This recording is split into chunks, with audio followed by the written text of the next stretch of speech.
Iran और Israel के बीच संघर्ष चल रहा है। कभी ईरान भारी पड़ता है तो कभी इजराइल भारी पड़ रहा है। खेमनई को इजराइल के साथ साथ अमेरिका भी धमकी दे रहा है कि हम उन्हें जिंदा नहीं छोड़ेंगे। हालांकि ट्रंप ने कुछ कहा है, ट्रंप ने कहा कि हम अभी तक तो खेमनई को मारने का कोई प्रयास नहीं कर रहे हैं।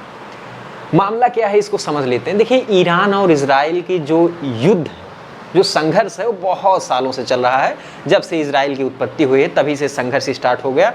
पहले ईरान इतना ज़्यादा इजराइल के विरोध में नहीं हुआ करता था, लेकिन ईरान का मानना है कि भैया इजराइल, तुमने तो फिलिस्तीन के ज़मीन को कब्जा करके वहाँ पे बैठ गए हो, इसलिए तुम्हें कोई मान्यता देने वाले हम नहीं हैं। लेकिन इजराइल क्या है, अपने अस्तित्व के लिए लड़ता रहता है, क्योंकि वो अगर देखेंगे, अगर उसकी स्थिति देखेंगे तो वो अरब देशों से घिरा हुआ है और जितने मुस्लिम देश हैं उन सभी के बीच एक यहूदी देश जो इजराइल है वो संघर्ष करता रहता है और वो अकेले लड़ता है इन सभी अरब देशों से। अब थोड़ा सा समझ लेते हैं कि हुआ क्या। अभी 2-3 दिन पहले ईरान के न्यूक्लियर प्रोग्राम पर इजराइल ने मिसाइल मार दी, क्योंकि इजराइल को लग रहा था कि ईरान कहीं ना कहीं एटॉमिक बम बनाने की कोशिश कर रहा है। और ईरान इसका प्रयास कई वर्षों से कर रहा है, क्योंकि अगर उसने एक बार एटॉमिक बम बना लिया तो फिर अभी अगर देखें तो मुस्लिम देशों में किसके पास एटॉमिक बम है? पाकिस्तान के पास। उन मिडल ईस्ट में किसी के पास नहीं है। मिडिल एशिया में देखें तो ईरान बहुत दिनों से संघर्ष कर रहा है कि वो एटम बम बना ले। एटम बम बनाते ही फिर वो अमेरिका की धमकियों से डरना छोड़ देगा और कहीं ना कहीं जो पश्चिमी देश और साथ ही साथ अमेरिका वहाँ पे अपना प्रभुत्व स्थापित किए हैं, वो प्रभुत्व खत्म होगा। तो इजराइल क्या है? इजराइल आपको पता है कि अमेरिका का एक तरह से साथी है और वो ईरान को एटॉमिक बम बनाने से हमेशा रोकता है और उसी वजह से उसने मिसाइल मारी और उसके बाद ईरान ने उसकी प्रतिक्रिया के रूप में कई सारे मिसाइल इजराइल पर भी दागे हैं। ईरान महत्वपूर्ण क्यों हो जाता है? इसको अगर हम थोड़ा सा समझ लें, इस्लाम धर्म की 2 शाखाएं बन चुकी हैं।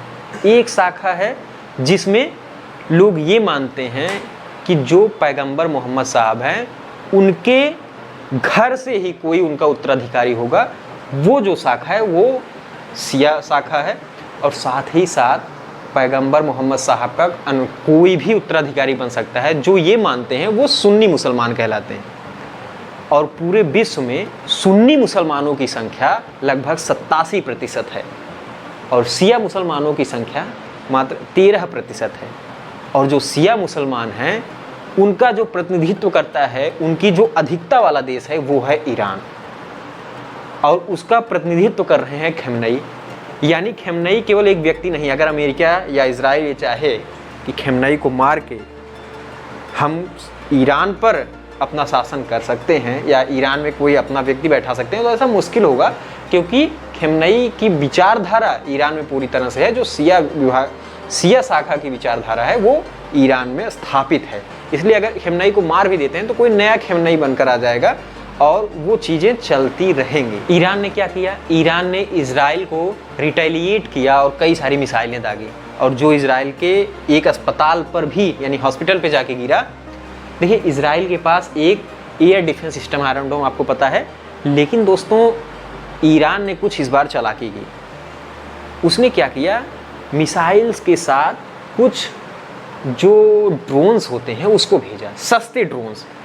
अब आप खर्चा समझ सकते हैं कि कोई देश अगर मिसाइल दाग रहा है तो मिसाइल कम से कम 25 करोड़ की मिसाइल है और 30-40 लाख का एक ड्रोन ले जाके 25 करोड़ की मिसाइल से उस ड्रोन को मार रहा है।